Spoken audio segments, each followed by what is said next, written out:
Ceann Comhairle, I propose to take questions 15 to 20 together.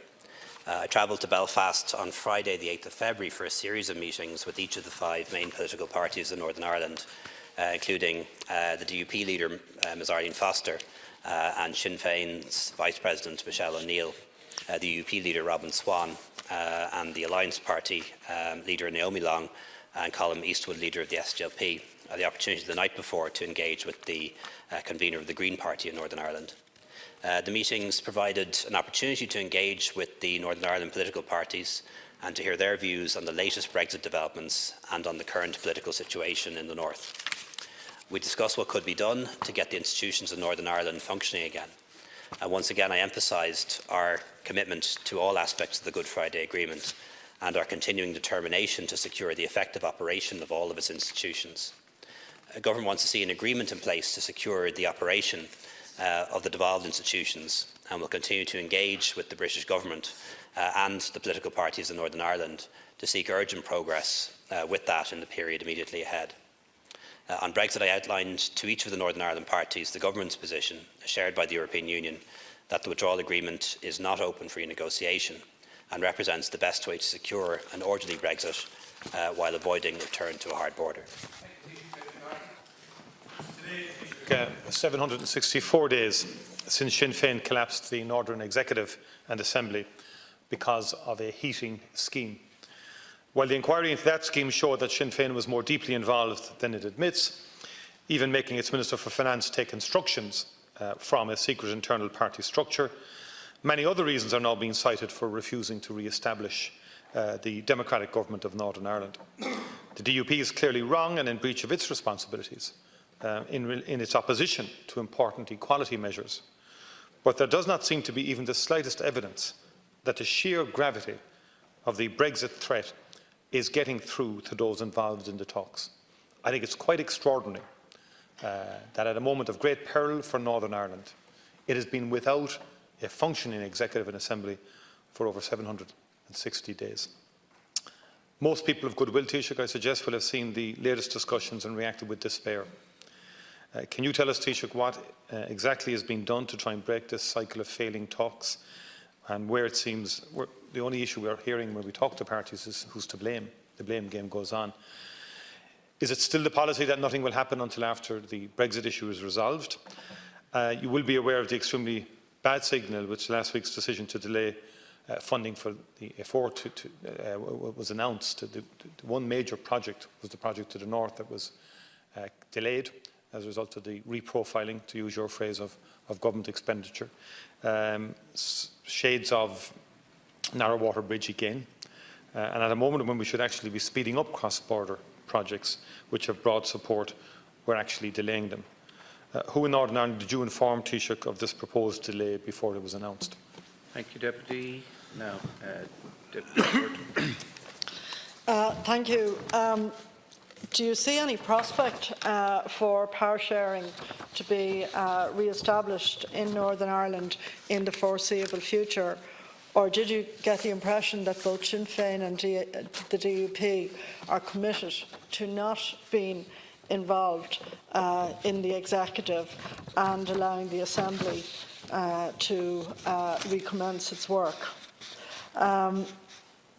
Was a border poll discussed with any of the parties during your meetings with them? Did the DUP outline to you the legal changes that they want to the backstop, or are they simply rowing in behind the British Conservative position? Do they have a separate position in relation to Northern Ireland? I think it would be interesting to know that.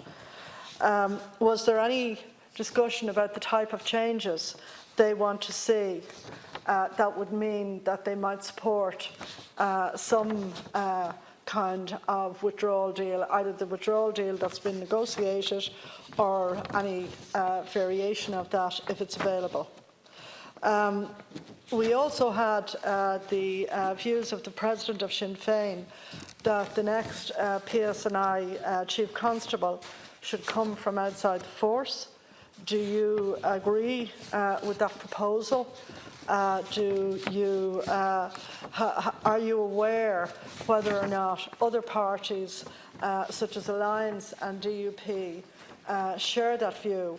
Was there any discussion about policing in Northern Ireland? We now have had a situation for a long number of years where policing has been supported by all of the parties. That seems now that may be about to change. Could you tell us about your discussions on that? Deputy Boyd Barrett.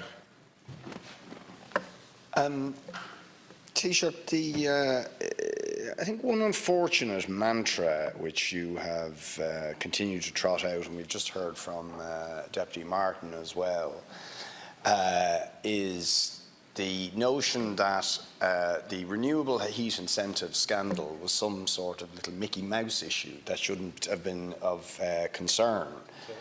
You implied it, and you did imply it, and well, that's my take on it. And it's similarly in the take of the government, that it was just a small little issue, and sure, couldn't we just get over it, as if there was nothing important about it.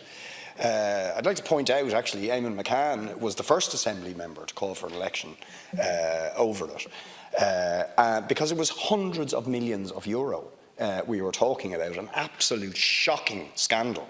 And it also takes place in the context of a raft of austerity measures that were agreed under the Stormont House Agreement, which includes the notorious now universal credit and PIP, social welfare assault on people in the north, plans to sell off state assets, plans to axe thousands of public servants in a vicious austerity campaign. Now, to be honest, we shouldn't imply, whatever you may think about restoring the institutions, that somehow we sacrifice the need to actually deal with scandals like which is frankly the northern equivalent of the hospital, of the National Children's Hospital in its scale, right? So don't downplay it. If you want to make an argument about the institutions, make it. But well, I didn't interrupt you now. But anyway, I think we should take very seriously that those were very good reasons to challenge an executive that was responsible for such a huge scandal in terms of the expenditure of public money. Now, Deputy Mayor Lou MacDonald.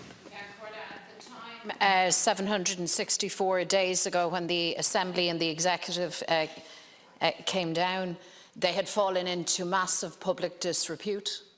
And of course, Micheál Martin and others would know that if they were actually organised on the ground, as some of the rest of us are, and if they enjoyed electoral mandate from the communities that said that they will not tolerate the likes of an RHI scheme. There's an inquiry underway, it'll report, and when it makes its findings, I'm sure we can all reflect on that. There was an agreement last February, to put the institutions back up. Unfortunately, that was not to be. For us to have now a real prospect at success, and it is my personal view that the next round of talks must succeed. But for success to be arrived at, we need answers, and I don't mean political parties, I mean citizens on the ground need answers to the outstanding issues. And that means the DUP and the British government to stop blocking rights that citizens elsewhere in Britain and across this island openly enjoy. So this is not rocket science. Nobody's been asked to split the atom. This is actually very straightforward.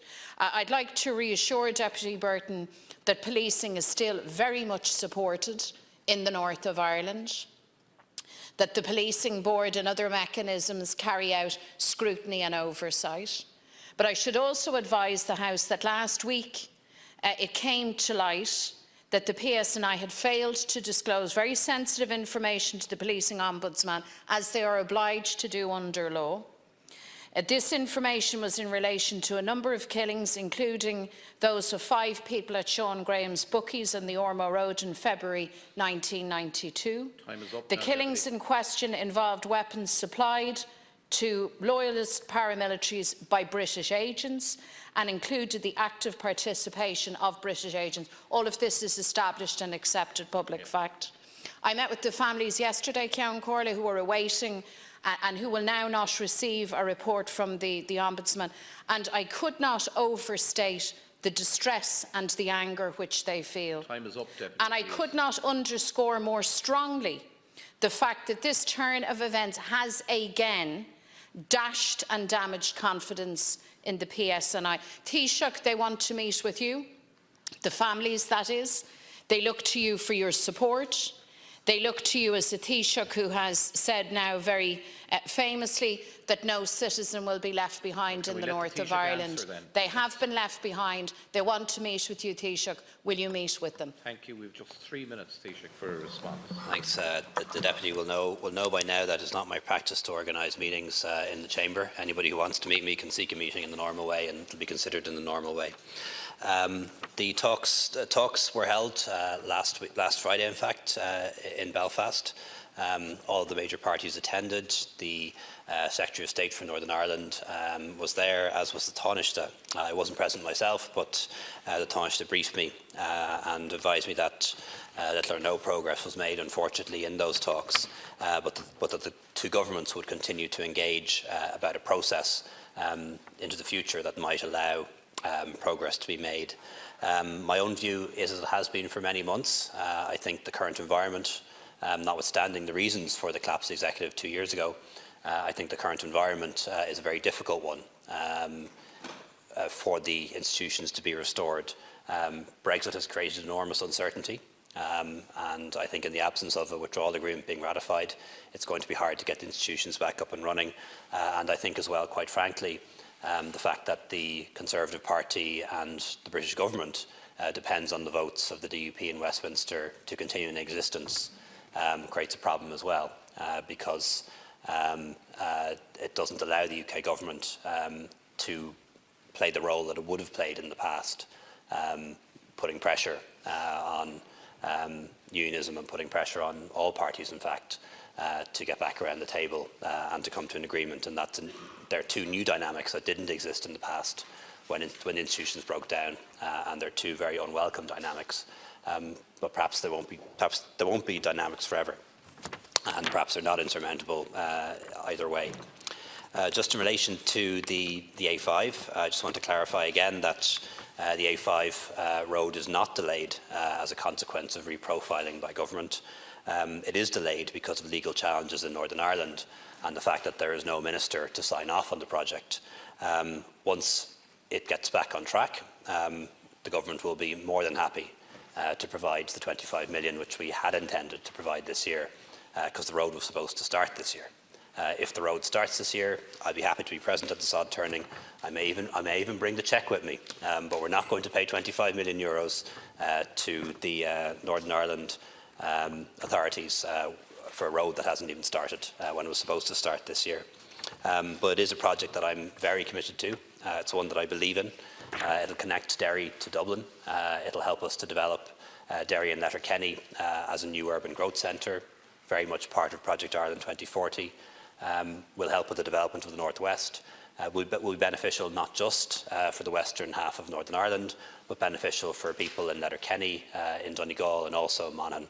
It's a project that I really want to see started, and one that... Taoiseach, we're going to have to move on now to question 21.